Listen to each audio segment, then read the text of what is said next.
Hey there, welcome. Freeway Bible Study. I'm Kurt, your host. I don't believe, but I like to study and talk. Let's get started. Exodus 9. In Exodus 9, we're going to cover 3 plagues. The plague of pestilence, the plague of boils, and the plague of hail. Let's get started. So we're quite a ways into the Festival of Plagues, whereas God is using the sins of the Egyptians, more on that in a moment, to as a reason. What do you call it? A predicate for the demonstration of His power. Oops, I'm not plugged in. Hold on. Let me plug in my charger here. Hold on, to keep my phone charged. So God's using this as to show His power, and also to here we go. I jumped out too quick. Free the people of Egypt. That's what. Where's my wife? Is she out here? She should be out here walking the dog. I'm leaving a little later. It's a Friday, so I'm leaving half an hour earlier. And Yumiko's out here walking around somewhere with the dog. Didn't get a chance to see him. Anyway, back on track. So this chapter opens with Moses speaking to God, speaking to Moses, or Moses speaking to God. I've read this like so many times. This study is really becoming intense. So here's let me just detract for a moment to talk about my methodology. Now I'm falling into a nice pattern. I read once or listen once in the King James edition, read once in the New International edition, and then I read again, and then I'm doing study throughout, and then I read again in the Jewish Pentateuch with Rashi commentary. Rashi being a famous medieval Jewish French rabbi, and it's taken me about 5 days now to get through a chapter, maybe more, and that's just one chapter. It's an incredible amount of work. And here I am, it's been 5-6 days in, and I still can't remember exactly how this chapter starts. In any event, we're about to see the plague of pestilence, which is God is going to, I think what's going to happen here is that Moses will offer Pharaoh the opportunity to avoid further punishments if Pharaoh will simply let the people go, let the Israelites go to the wilderness, 3 days venture in to worship their Lord. Pharaoh refuses, so here comes the pestilence. The pestilence in this case, and this pestilence is applied to all of the animals in the field. That's important. Took Rashi commentary for me to figure the importance of that one phrase, in the field. All of the animals die in the field. Only the Egyptians will die in the field. The animals of the Jews, they're all living in the land of Goshen, will be untouched. And this means that all the sheep, all the ox, all the goats, I guess, all the camels, whatever is out there, male and female, they all die. I mean, that's pretty significant, right?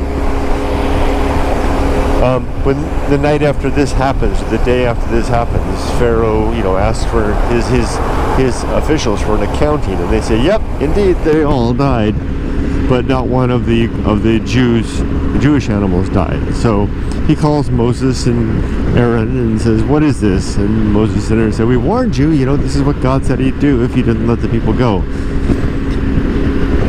So God says, "Well, okay." And then what does He do? He warns them. He says, "Well, the pestilence is over." Now, now I remember. There's this long soliloquy from God via Moses to Pharaoh, and God briefs Moses. There's a briefing.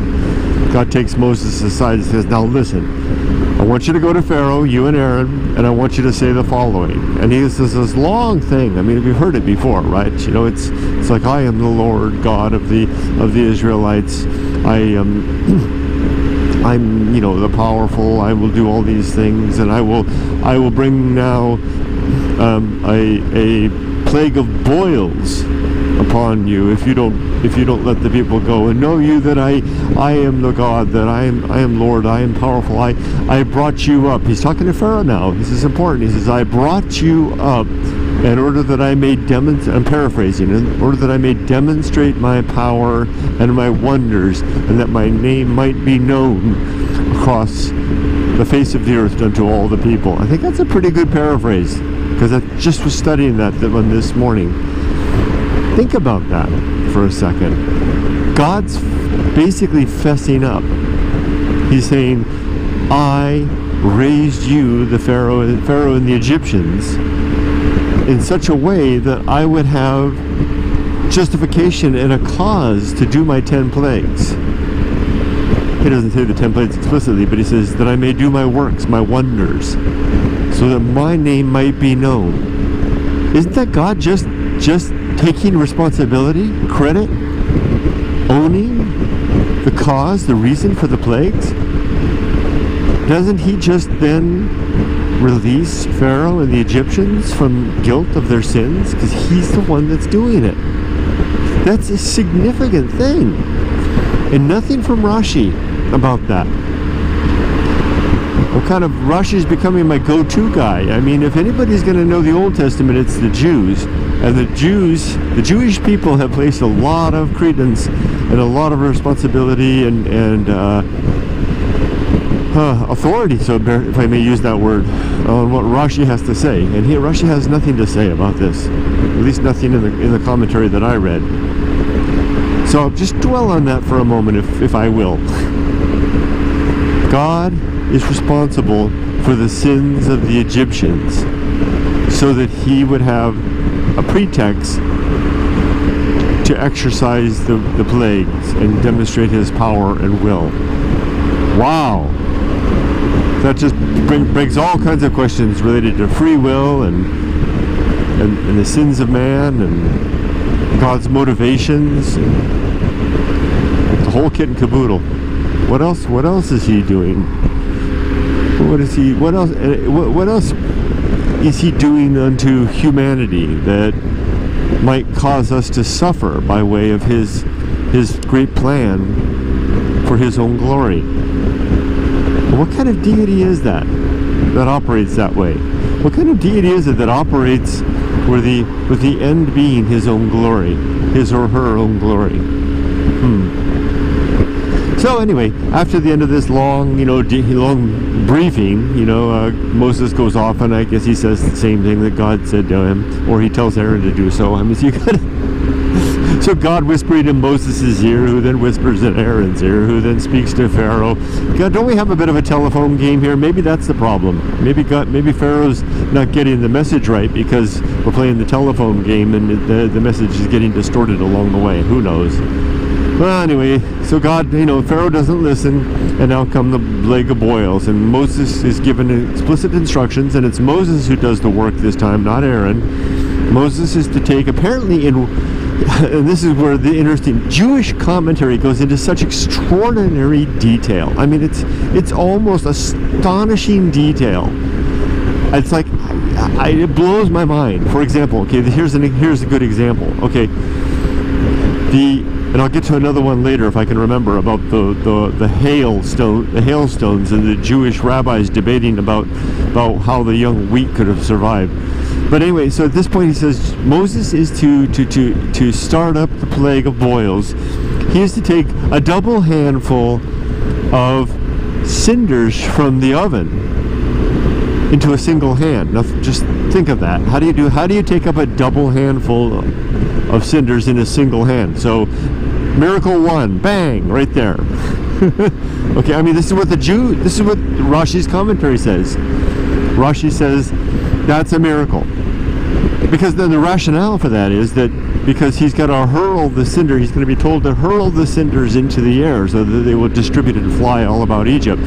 The only way you can really throw a thing with sufficient force is with a single-handed throw. You can't throw with double hand. I mean, imagine trying to toss a baseball with any power with two hands. I mean, it's comical to even envision. So you got to do it with one hand. So since God tells him to take up handfuls, plural, and he has to toss it with force, Rabbi Rashi assumes, well, that must mean that he took up two handfuls with one hand. That's a miracle! It's a miracle! I mean, a strange credulity. I mean, to someone like me, I'm going, how? And this is the reason why I posted on Facebook yesterday. What makes these Jewish rabbis correct? Is it the fact that they say so, or the fact that they can demonstrate so? I don't know. So anyway, first he's got to take a double handful of, and he's got to be, it seems to me they've got to be kind of warm cinder. So I'm imagining that Moses is doing this in the morning, maybe after the fires, or who knows when. But he's doing it. He's reaching into, imagine an oven. He's opening the door, or maybe whatever it is that covers it, and reaching into the cinders. He's not going to burn himself, and he's going to pull out a double handful, and he's going to toss it into the air with sufficient force that the ashes will scatter throughout the land of Egypt. That's the second miracle. Miracle number 2. It's a miracle.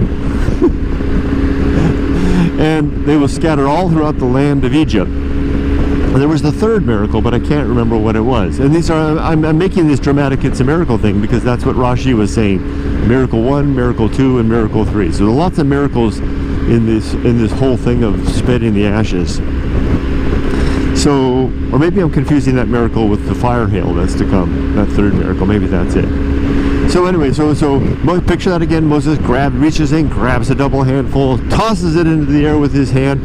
The ashes scatter throughout the land of Egypt, and whatever the ashes turn into kind of like a magical germinating seed of boil. And now the word that's used here, if you discover the usage of the Hebrew, can have a variety of meanings. So we don't know just what the disease is, although it might be the bubonic plague. So anyway, wherever it touches, it becomes a boil, and it goes to everybody except it doesn't. The plague of boils does not affect the Jewish people in the land of Goshen again. So that's another miracle right there. And what's interesting, and then Pharaoh calls his, what does he call them? Oh, this time, instead of calling them magicians, they're called, I think they're called in the New International Version, necromancers. Neat old word. So he calls his necromancers, the wizards, the Harry Potter guys that with their staves that can reproduce all the miracles. So far, they've been able to reproduce all the miracles except the pestilence and the turning of turning of dust into lice. And we know that that's the case because they're possessed by demons, and demons can't control any animal smaller than a barley corn. Learning all kinds of stuff here. So he calls them in. He says, necromancers, reach your hand into the soot and duplicate this pestilence, this magic that Moses has done, and they can't do it. And it says the Bible says the reason they can't do it is because they're infected with the boils themselves. So I mentioned they're like, what are they, scratching, or they're just like, just imagine a group of Egyptian necromancers standing there before Pharaoh, a sickly looking lot with all the boils all over their body, and they go, no, we got to take a pass on this one, Pharaoh. Sorry, the boils and all. And doesn't Pharaoh have the boils too? I guess so. Interesting. It's funny when you take this stuff and you take it out of the reading and you try to picture it in your mind, it almost becomes comical. I mean, I can almost see it like the Three Stooges, the three necromancers, they're scratching and itching, and I'm guessing, I don't know if the plague itches, but they're certainly not doing good, and nope, can't do it. Meanwhile, Moses and Aaron are standing there with clear skin so clear it would make a 17-year-old cheerleader envy. So that's the plague of boils, and the plague I guess goes over. No, oh yeah, he asks Moses. Pharaoh then calls Aaron and Moses to him and says, "Hey, make the plague go away." And they say, "We'll do so if you'll let us go." And Pharaoh says, "Okay, I'll let you go. Just do it." And he goes, "Okay, I'll do it." But Moses waits until he gets outside of the city to do whatever, I guess, raise his staff to heaven and ask God to get rid of the plague of boils. And he has to do that because interesting, I read this again from Rashi, because he can't do it within the city because the city's full of Egyptian idols. And he doesn't want to accidentally raise his staff and one of the idols that's sitting there going, hey, what, you talking to me? Who me? You know, what, the crocodile god? Woohoo! Okay. No, so you got to wait till he gets out of the city. So he's invoking the powers of the correct god. It doesn't say all that. It just simply says that's the reason why he had to wait till he get out of the city. So he says, hold on, I'll take care of this as soon as I get out of clear away from all these heathen gods. So then he gets out of the city. So next comes the last plague here, not the last plague all together, but the last plague of this chapter, the plague of hail. So then, Pharaoh hardens his heart, of course, and then so now Moses goes unto him and says, next, if you don't let us go, we're going to release the plague of hail. It's going to be terrible, a hail like never before seen unto Egypt. Trying to get my Moses voice going. I don't mean to be disrespectful. I just can't help it. I'm that kind of guy. I'm silly. Here comes the hail, and it's going to be a badass hail. I mean, I don't know if he says it early on, but we're learning this is going to be a hail. You've heard of like a snowball with a rock inside, like that mean kid that you knew growing up that would do that, during your snowball fight. Well, this is a snowball with a fireball inside. This is an ice ball with a fireball inside, and there's a miracle right there, right? And according to Rashi, the miracle that there could be a fire contained within the snow. And Moses threatens Pharaoh again, I'm going to rain down some hail like you can't imagine. I mean, it's going to be the mother of all hailstorms. And of course, Pharaoh doesn't listen. So the next day at an appointed hour, Moses lifts his staff. And okay, let's dwell on the staff for a little bit. This whole staff thing.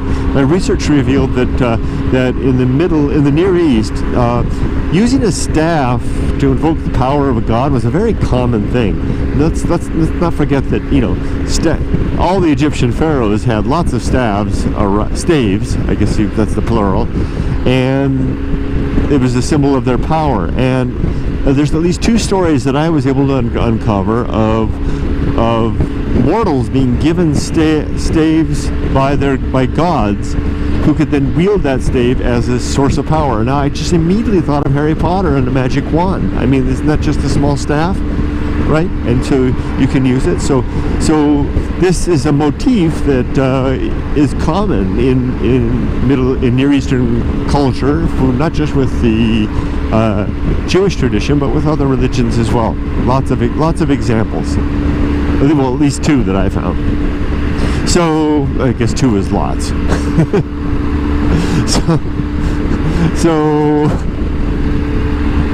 and hyperbole is asking too much. So anyway, so at the appointed hour, Moses raises his staff, and at that very moment, the hail begins to fall, and it's a grievous hail. Now, all the Egyptians that believed in Moses' God, I didn't know there were any, but I guess there are. What are these, Christian Egyptians? They then brought in, they heard the warning, and they brought not only their cattle, but also their slaves in from the fields. And I was like, wait a minute, when I heard that, wait a minute, what cattle, what's that on the road? Something big on the road. Oh, just a piece of a tire. What are these cattle that are being brought in from the field? Didn't it say earlier in this chapter that all the cattle, all the livestock of Egypt was killed? And Rashi came to the rescue on that one. He pointed out that if you read it very carefully early in this chapter, it says only the cattle in the field were killed. So whatever cattle had been previously brought in, or that were in their sheds or in the people's houses, because that's what it says. It says that it's in their houses. Those cattle were saved from the initial pestilence. So I guess those are the cattle that are now out there. And the slaves, it's interesting how the slaves are kind of treated like the cattle. So the ones that were, believed that Moses' God was real, I mean, who wouldn't at this point, or brought it in. Those that did not, when the hail started, they were killed. And then killed because these were big, grievous hail, like I said, with fire in the middle. I mean, and they caused a line of fire, at least in the King James edition, it describes a line of fire burning across the ground. I didn't see that in the New International or in the Pentateuch edition of Exodus. I couldn't find that line of that line about the line of fire, but apparently it did that. So not only it came down and struck things with great force, burned them up, then caused fires on the ground. What an interesting idea. Hey, what are you doing there? There you go. So then here comes the hail, and it's coming down, and it's killing everybody, and it's knocking over trees and stripping off the bark of the trees and killing all the plants and stuff. And so Pharaoh then summons Moses and Aaron, who I guess are living in Goshen, right? And they got to come over and talk to Pharaoh. And I'm trying to picture in my mind, how are they getting to Pharaoh through, because there's no hail in the land of Goshen. They're being saved, of course, but they're going to walk through, the non-Goshen area. Is there they got umbrellas or something, solid stainless steel umbrellas, or is God providing protective cover? Or got a big hand coming down and protecting them from the hail or something, or just or there's an opening in the clouds that no hail where they walk? Interesting. I don't know, but anyway, they get before Pharaoh, and Pharaoh says make the hail go away. And Pharaoh said, and Moses says, yeah, you know the price. We've gone through this, lots of times. Let my people go. And Pharaoh says, yeah, indeed, your God is great. I will let the people go. And Moses says, I don't believe you. I don't believe you, but I'll do it. And so I guess he leaves and he goes all the way back to Goshen or something like that before he again raises his staff, and the hail stops. And at that point, Pharaoh sees that the hail has stopped, and he hardens his heart, and that's the end of that chapter. We knew that was going to happen, right? So about the part about the wheat. So apparently there's one detail here about the devastation wrought by the hail. Apparently the barley and the flax were far enough along. I guess this is February. We can even time it, because apparently the barley in ancient Egypt would come into barley and the flax would come into season in February, and it would be about February or March, and it would be about March and April up there in Canaan, which is a little higher up in the northern hemisphere. So we can time it, but the wheat and the other stuff, a type of plant I'd never heard of, the sable or something like that. That's a color in an animal. The wheat and the something else, that was unharmed. And so there was Rashi explains about a debate that was had between various rabbis about how it is that the wheat could have survived, and it all hinged on the wheat being so young and pliable that being struck by the hail wouldn't hurt them. But what about the fire? I don't know. So anyway, that's what I was saying before about, wow, such detail. Can you imagine just a group of rabbis sitting around the synagogue on a Saturday or something like that, or whatever it is? I think it's Saturday that they would go and have their service, and they're debating, or maybe isn't that what they did all the time? I mean, isn't that kind of the pastime of the men in the Jewish tradition to go to the synagogue and debate? Their debate, it's the wheat is so young and small and pliable, the stones of hail could not damage it. And another rabbi would say, but what about the fire? And yet another one would say, but the fire would be extinguished as the melting hail. And that's what they're doing. That's their worship. That's what their worship so much is. That's their study. And I'm seeing that more and more. And I love it. I can see how that would be fun. If I had been raised in that tradition, I would probably, and bought the story, I would probably be one of those guys to argue in that minutia. Unfortunately for me, another thing that I'm noticing in the Jewish tradition, and I commented on this on Facebook, is it seems that there's one thing to say that authority seems to be, and I asked this question and I did get an answer, is authority from the rabbi, what the respected rabbi says, or what the rabbi can demonstrate? And the answer I got from a Jewish man whom I respect is it's both.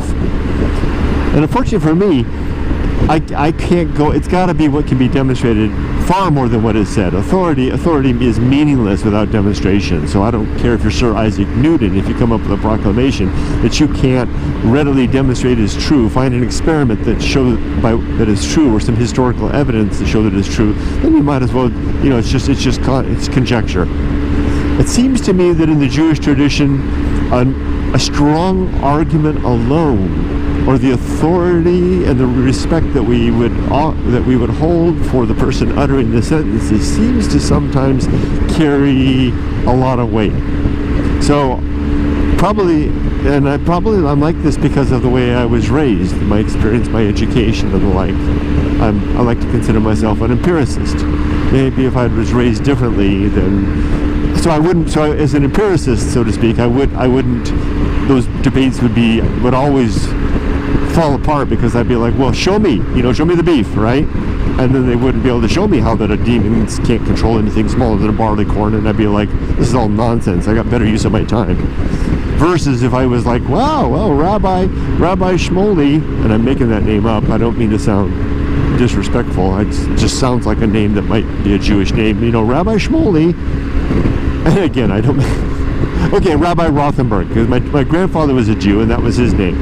Okay, Rabbi Rothenberg said, the respected and eminent Rabbi Rothenberg has given us good argumentation that a demon cannot control any animal smaller than a barley corn. Oh, yes, Rabbi Rothenberg. Well, yes, he's well respected in the community. Very learned man, a man of honor, a man of God. It must be true.